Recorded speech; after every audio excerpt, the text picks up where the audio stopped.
নমস্কাৰ ক্ৰিয়েটিভিটি কাউন্সিলে মই অবিনাশ আপোনালোকক স্বাগতম জনাইছোঁ যোনসকল গুৱাহাটী ইউনিভাৰ্চিটি ষ্টুডেণ্টছে তেওঁলোকৰ আগন্তুক প্ৰত্যেকটো এক্সামিনেশ্যন আপোনালোকে গম পায় OTBE মুডত হ'ব অৰ্থাৎ অপেন টেক্সট বুক এক্সামিনেশ্যন হ'ব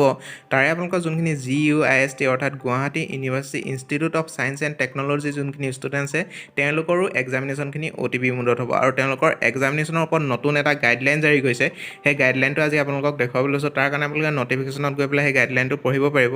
প্ৰথমতে আপোনালোকে দেখিবলৈ লৈছে guideline for online open book examination of GUIST এইটো দেখিবলৈ লৈছে ইয়াত যদি আপোনালোকে ক্লিক কৰে গাইডলাইনটো আপোনালোকে দেখা পাব Guwahati university institute of science and technology ষ্টুডেণ্টখিনিৰ কাৰণে যোনটো গাইডলাইন জাৰি কৰিছে সেই গাইডলাইনটো আপোনালোকক দেখুৱাবলৈ লৈছোঁ ইয়াত লিখি যায় প্ৰথমতে চাব পাৰে Guwahati university institute of science and technology online end semester examination GUIST Guwahati university June 2021 ইয়াত দিছে আপোনালোকৰ examination online open text book examination OTE or OBTE marks দিছে আপোনালোকৰ 25 conventional plus 25 critical innovative total mark দিছে আপোনালোকৰ 50 মাৰ্কছ ডিউৰেশ্যন দিছে আপোনালোকৰ 2 hours Google form submission plus max 60 minutes দিছে আপোনালোকৰ আনচাৰ বুকলেট স্কেন ছাবমিশ্যন অৰ্থাৎ আপোনালোকৰ যোনখন আনচাৰ বুকলেট সেইখন ছাবমিশ্যন কৰিবৰ কাৰণে আপোনালোকৰ 60 মিনিট অৰ্থাৎ 1 ঘণ্টা সময় দিছে প্লেটফৰ্ম আপোনালোকৰ দিছে গুগল ক্লাছৰুম তাৰপৰা নেক্সট দিছে schedule time table and semester GUIST June 2021 আৰু ইয়াৰ যোনখিনি গাইডলাইন আছে সেই গাইডলাইনখিনি গুৱাহাটী ইউনিভাৰ্চিটিৰ বাকী যোনখিনি এক্সামিনেশ্যন আছে তাৰ লগত প্ৰায় একেই হয় মই এইখিনি চমুকৈ আপোনালোকক কৈ দিছোঁ আপোনালোকে ভালদৰে পঢ়ি ল'ব প্ৰথমতে আপোনালোকক যোনখিনি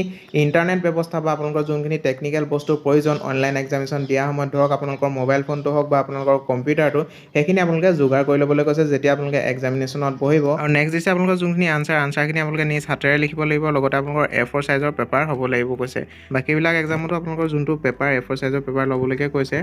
আৰু বাকি যোনখিনি লিমিটেশ্যন দিছে আপোনালোকৰ PDF ফাইলৰ সেইটো আপোনালোকৰ 5 MB জানে মেক্সিমাম আৰু ইয়াত মোষ্ট ইম্পৰ্টেণ্ট এটা বস্তু PDF ফাইল আপোনালোকে আপলোড কৰিব আনচাৰ স্ক্ৰিপ্টৰ সেই আনচাৰ স্ক্ৰিপ্টৰ PDF ফাইলটো আপোনালোকৰ যোনটো ৰিনেমটো আপোনালোকে কি কৰিব লাগিব কৈছে ইয়াত ৰোল নাম্বাৰটো দিব লাগিব অৰ্থাৎ আপোনালোকৰ যোনটো ৰোল নাম্বাৰ এক্সামিনেশ্যনৰ সেই ৰোল নাম্বাৰটো দি পেলাই আপোনালোকে .pdf বুলি লিখি দিব বা .pdf টো থাকে আপোনালোকে যোনটো ৰোল নাম্বাৰ আগত লিখি দিব লাগিব তাৰপিছত যোনটো আপোনালোকৰ কভাৰ পেজ বা আনচাৰ স্ক্ৰিপ্টৰ যোনটো ফ্ৰণ্ট পেজ আপোনালোকে কেনেদৰে লিখিব ইয়াত দি দিছে cover page hand written only অৰ্থাৎ আপোনালোকে হাতেৰে লিখিব লাগিব কোনো ধৰণৰ DTP ইয়াত কথা নাই ইয়াত দিছে আপোনালোকৰ অনলাইন OTE OBTE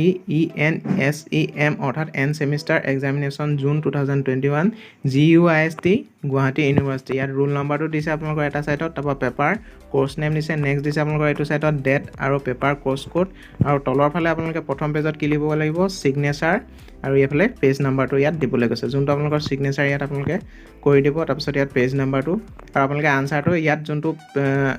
আণ্ডাৰলাইন কৰি দিয়া আছে পেপাৰ কোৰ্চ নেম বা পেপাৰ কোৰ্চ কোডৰ তলত তাৰ পৰা আপোনালোকে আনচাৰটো লিখিব পাৰিব কুৱেশ্যন নম্বৰ 1 বা আনচাৰটো কুৱেশ্যন